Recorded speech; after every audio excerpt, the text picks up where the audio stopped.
আসসালামু আলাইকুম।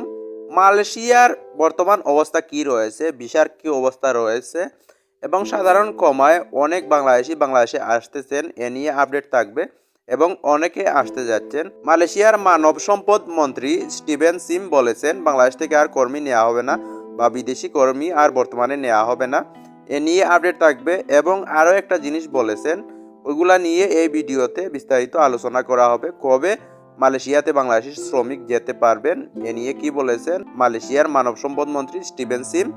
তো মূল ভিডিওতে যাওয়ার আগে আপনাদের বলে দিই, এরকম ইনফরমেটিভ ভিডিও আমার চ্যানেলে কিন্তু ভিসা সম্পর্কিত ইনফরমেটিভ ভিডিও আমার চ্যানেলে প্রতিদিনই আপলোড হচ্ছে। আপনারা যদি মিস না করে যান তাহলে অবশ্যই চ্যানেলটা সাবস্ক্রাইব করে রেখে দিন। তো চলে যাচ্ছি মূল ভিডিওতে।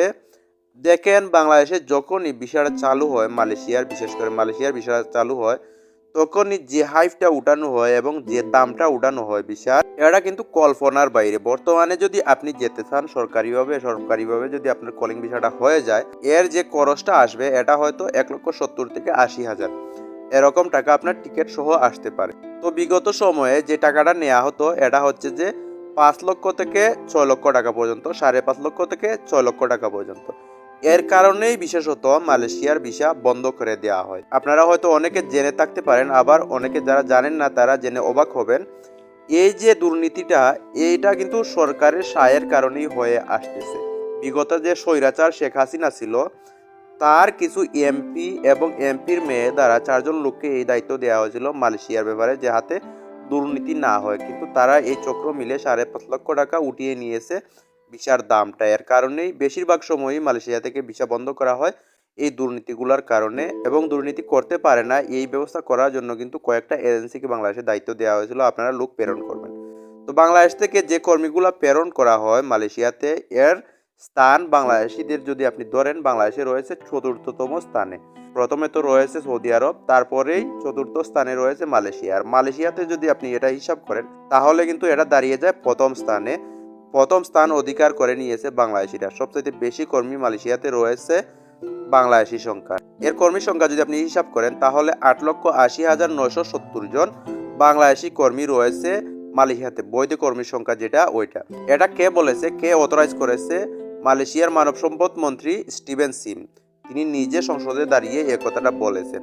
দ্বিতীয় অবস্থানে রয়েছে ইন্দোনেশিয়া, 5 লক্ষ প্লাস শ্রমিক রয়েছে। এবং তৃতীয় স্থানে রয়েছে নেপাল, এখানে রয়েছে 3 লক্ষ প্লাস শ্রমিক, প্রায় 4 লক্ষর মতো শ্রমিক রয়েছে নেপালি। তো মালয়েশিয়ার মানব সম্পদ মন্ত্রী স্টিভেন সিম যেটা বলেছেন, বর্তমানে কলিং ভিসা ছাড়া কেউ যাতে মালয়েশিয়াতে না যায়।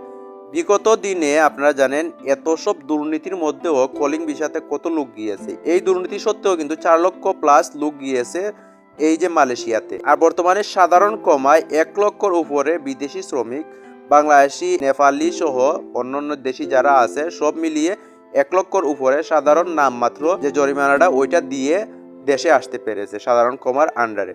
তো উনি যেটা বলেছেন, স্টিভেন সিম যেটা বলেছেন সংসদে দাঁড়িয়ে, এটা হচ্ছে যে কলিং ভিসা ছাড়া আপনারা কেউ বর্তমানে মালয়েশিয়াতে আসবেন না। অন্যান্য উপায়ে যদি আসেন এটা বিপুল আকারে দুর্নীতি হয়ে যাবে।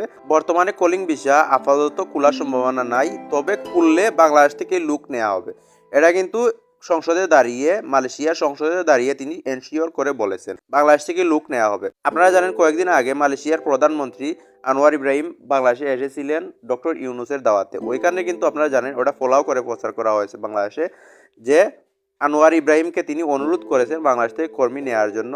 কিন্তু বর্তমানে এটা কন্টিনিউ করা সম্ভব হচ্ছে না, যেহেতু মালয়েশিয়াতে বিদেশি কর্মীর কোটা রয়েছে কিন্তু 15%। 15%-এর উপরে বিদেশি কর্মী মালয়েশিয়াতে হতে পারবে না। এটা কিন্তু বর্তমানে 14% হয়ে গিয়েছে।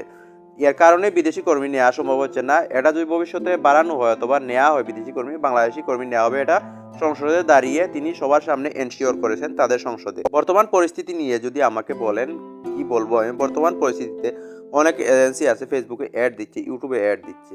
এগুলা থেকে অবশ্যই আপনারা বেঁচে থাকবেন। কারণ হচ্ছে মালয়েশিয়ার মানব সম্পদ মন্ত্রী যিনি বিদেশি কর্মীর এখানে অনুমোদন দিবেন, তিনিই বলেছেন বর্তমানে ভিসা খোলার সম্ভাবনা নাই, ভবিষ্যতে হয়তো খুলতে পারে। তো আপনারা এই পরিস্থিতিতে বর্তমানে কেউ টাকা দিয়ে প্রতারিত হবেন না। অনেকেই অ্যাড দিচ্ছে, এগুলো থেকে আপনারা দূরে থাকার চেষ্টা করেন। বাংলাদেশে কিন্তু অনেক বাটপার এজেন্সি আছে, অনেক দুর্নীতিবাজ এজেন্সি আছে। তারা কয়েকজনের টাকা নিয়ে 100-150 জনের লোকের টাকা নিয়ে তারপর তারা চলে যায়। কোটি 2 কোটি টাকা নিয়ে তারা অনায়াসে চলে যায়, বিদেশে চলে যায়। তো এদের থেকে আপনারা বেঁচে থাকবেন। আপনাদের একটা অনুরোধ করে নিই আমি, বর্তমানে একটা চ্যানেল আছে, ইউটিউবে একটা চ্যানেল আছে ঠিগল নামে। ও কিন্তু মালয়েশিয়াতে কর্মী প্রেরণ করে থাকে। ও কিন্তু 1 নম্বর দুর্নীতিবাজ। অনেকের সাথে, আমার এলাকার অনেকের সাথে দুর্নীতি করেছে। আমি ফোন পেয়েছি অনেকে বলেছেন। প্রপার ডকুমেন্টের কারণে আমি ওগুলো এক্সপোজ করতে পারি না।